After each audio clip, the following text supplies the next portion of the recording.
Friends, welcome to my channel. आज का हमारा जो ये टॉपिक रहेगा वो लीनियर इक्वेशन इन टेबल। आइए चैप्टर नंबर हम 4 सॉल्व करेंगे। 4 का फर्स्ट नंबर एक्सरसाइज। बहुत दिनों बाद मैं बच्चों मिल रहा हूँ, कुछ काम में व्यस्त हो गया था। आज हम देखते हैं लीनियर इक्वेशन इन 2 वेरिएबल, बढ़िया से समझते हैं कि लीनियर इक्वेशन होता क्या है और 2 वेरिएबल 1 वेरिएबल ये क्या होता है। तो देखिए, पहले मैं ये बता दूं कि लीनियर इक्वेशन क्या होता है। तो कोई भी वेरिएबल्स जो कि इक्वल टू 0 हो तो लीनियर इक्वेशन हो जाता है। इक्वेशन मतलब इक्वल, अगर इक्वल है तो वो इक्वेशन हो गया। तो 2 वेरिएबल क्या होता है, तो मान लीजिए कि 1 वेरिएबल है तो x + 5 = 3 जो भी हो, ये 1 वेरिएबल हो गया। 2 वेरिएबल है मतलब उसमें 2 वेरिएबल हो गए। देखिए यहाँ 1 वेरिएबल में एक ही x है वेरिएबल, लेकिन अगर 2 वेरिएबल है तो उसमें 2 वेरिएबल्स होंगे, x + y -4 या जो भी हो, x और y में 2 मतलब वेरिएबल्स के टर्म में होगा। तो हम देखते हैं इसका फर्स्ट नंबर क्वेश्चन 4.1 एक्सरसाइज का। तो इसमें देखिए पहला क्वेश्चन क्या कर रहा है, the cost of a notebook is twice the cost of a pen. जो भी एक नोटबुक है उसका जो कॉस्ट है पेन के ट्वाइस है। तो बोला write a linear equation in 2 variable to represent the statement. मतलब 2 वेरिएबल के टर्म में लीनियर इक्वेशन लिखना है जो कि स्टेटमेंट को रिप्रेजेंट करे, और कुछ इसमें हिंट भी दिया है। Take the cost of a notebook to be x and the cost of the pen to be y। मतलब यहाँ बोला है कि पेन का जो कॉस्ट लिखना है, पेन का जो कॉस्ट लिखना है RSY, और जो नोटबुक का लिखना है, नोटबुक का जो कॉस्ट लिखना है RSX। मतलब x और y बता दिया है कि ऐसे लिखना है। तो यहाँ क्वेश्चन क्या कर रहा है, the cost of the notebook is twice the cost of pen. तो जो कॉस्ट ऑफ नोटबुक है उसका जो ये नोटबुक का कॉस्ट है x है, वो है पेन के ट्वाइस है, मतलब 2 × y। तो ये हो गया आपका लीनियर इक्वेशन। इसको आप ऐसे लिख सकते हैं, इसको ऐसे लिख दीजिए, x - 2y इस साइड लेके आइए = 0। आप ये भी लिखिएगा तब का आंसर हो जाएगा, या ये लिखिएगा तो भी आंसर हो जाएगा, कोई आपको गलत नहीं कहेगा। दोनों में से कोई भी आप लिख दिए वो दोनों सेम ही है। तो ये था हमारा फर्स्ट नंबर क्वेश्चन। अब बढ़ते हैं हम सेकंड नंबर क्वेश्चन की ओर। Question number second. तो देखिए क्वेश्चन नंबर सेकंड क्या कर रहा है, express the following linear equations in the form of ax + by + c = 0 and indicate the value of a b c in each case. मतलब हमें कैसे इंडिकेट करना है, ax + by + c = 0, ऐसे हमें इंडिकेट करना है जितने भी क्वेश्चंस दिए हुए हैं, और उसमें a b और c का वैल्यू फाइंड करना है। तो फर्स्ट नंबर हम देखते हैं क्या है।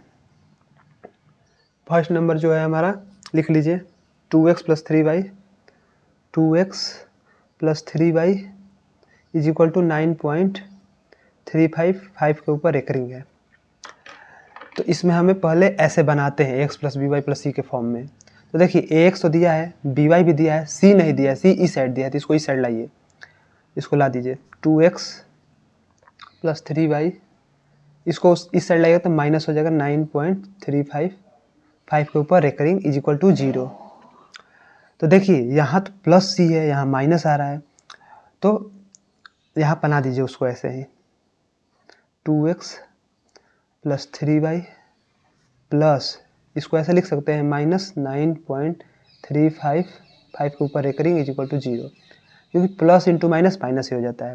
तो अब देखिए यहाँ से फाइंड हो गया, ये आपका a हो गया, ये b हो गया और ये c हो गया। तो लिख दीजिए हेंस a = आपका b = और c = लिख दीजिए।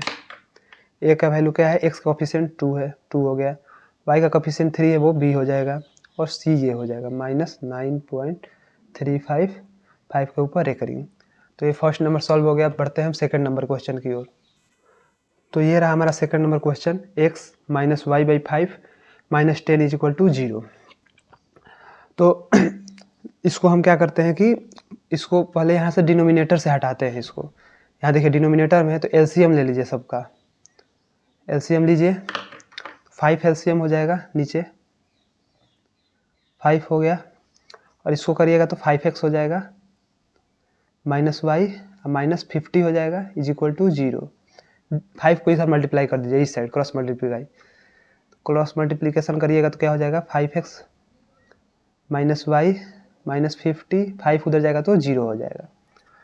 तो ये आपका बन गया ax + by + c के फॉर्म में। इसको बनाते हैं पहले।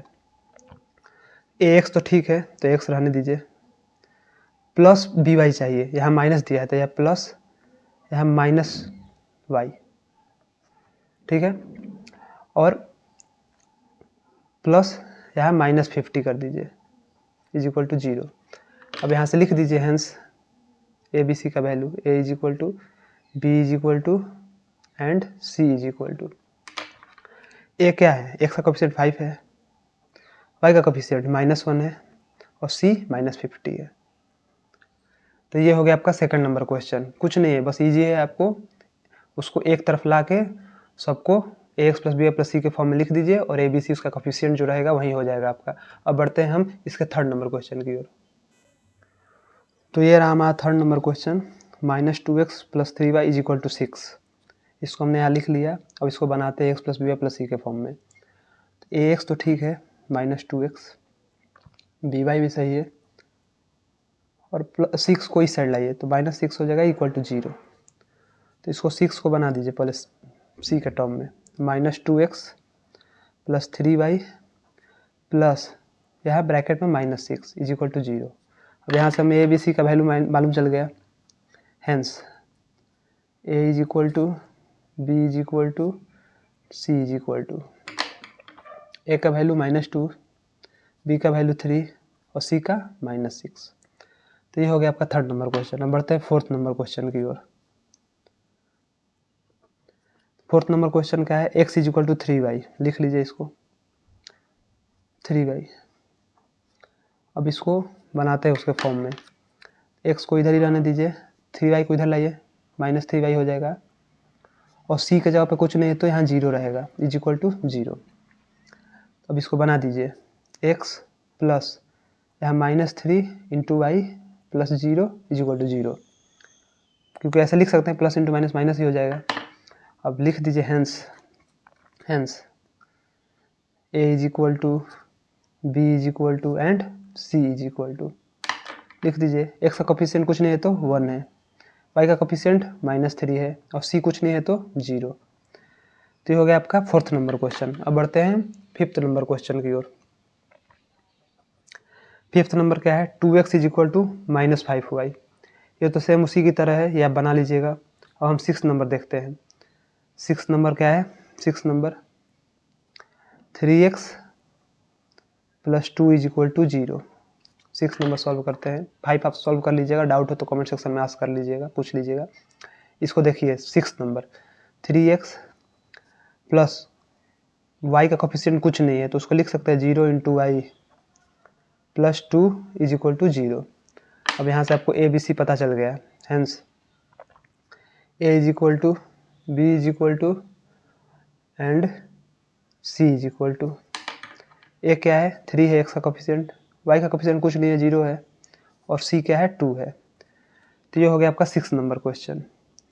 वैसे ही आपका 7 नंबर क्वेश्चन की ओर बढ़ते हैं। 7 नंबर देखते हैं क्या है। तो 7 नंबर दिया है y - 2 = 0। तो इसको लिख लेते हैं। तो यहाँ हमने 7 नंबर क्वेश्चन लिख लिया। तो यहाँ x नहीं दिया है तो ऐसे लिख सकते हैं 0 × x प्लस y दिया है, y रहने देंगे, और c भी दिया है, c में देखिए क्या होगा, प्लस यहाँ -2 = 0। अब यहाँ से पता चल गया hence a = b = and c = यहाँ क्या है, x का कोफिशिएंट 0 है तो 0, y का कोफिशिएंट 1 है तो 1 और c -2 है। तो ये हो गया आपका 7th नंबर क्वेश्चन। अब बढ़ते हैं हम 8 नंबर क्वेश्चन की ओर। लास्ट क्वेश्चन है हमारा ये। लास्ट क्वेश्चन क्या है, 5 = 2x। लिख लीजिए 8 नंबर 5 = 2x। 2x हो गया। तो इसको हम सॉल्व करते हैं। तो देखिए इधर 2x है, उस साइड इस 5 को भी ले जाइए तो क्या हो जाएगा, 2x उस साइड 5 जाएगा तो -5 = 0। आप सोचिएगा कि सर इधर क्यों नहीं लाए 2x को, इस साइड क्यों नहीं लाए। इस साइड ले जाइए या उस साइड ले जाइए, कोई दिक्कत नहीं है। तो हम जनरली वेरिएबल के साइड ले जाते हैं। तो हम जनरली वेरिएबल के साइड ले जाते हैं तो 2x के साइड ले गए, तो 2x - 5 = 0 हो गया। अब यहाँ देखिए y नहीं दिया तो y हम लिख लेते हैं 2x प्लस 0 इंटू वाई लिख देते हैं, वाई नहीं है तो 0 है कोफिशिएंट उसका, अब प्लस यहाँ -5 इज इक्वल टू 0। अब यहाँ से हैंस पता चल गया A is equal to B is equal to and C is equal to.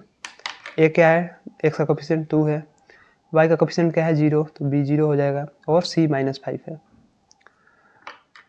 तो ये हो गया आपका लास्ट क्वेश्चन भी सॉल्व बच्चों। तो ये था हमारा आज लीनियर इक्वेशन इन टू वेरिएबल चैप्टर नंबर 4.1। और कहीं भी कुछ डाउट हो तो कमेंट सेक्शन में पूछ ले। तो बच्चों अगर वीडियो अच्छा लगा हो तो लाइक और सब्सक्राइब कर दे। मिलते हैं आपको नेक्स्ट वीडियो में। Thanks for watching my video.